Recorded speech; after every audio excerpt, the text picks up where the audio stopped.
Gusto mo bang mabilis dumami ang iyong followers at siyempre tumaas ang views ng iyong mga reels video? So gawin mo ang strategy nito dahil ito yung usong-uso ngayon at talaga naman napaka-effective.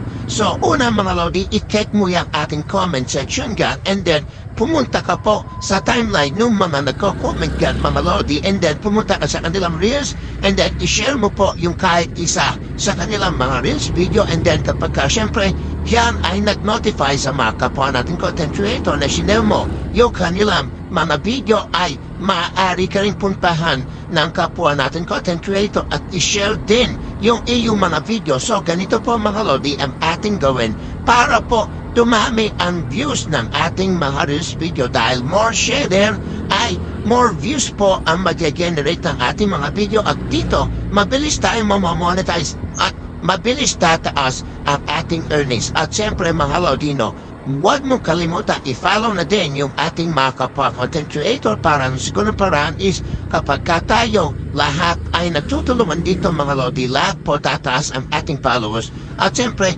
matiwan ka na din ng iyong comment section dyan ng sigurong paraan kapag ka may nakabisita dyan na kapwa nating content creator ay ikaw naman yung mabisita nila. Okay? At siyempre, huwag mo na rin kalimutan i-share ang video na to at i-follow na rin ako para updated ka sa aming mga reels video. Thank you!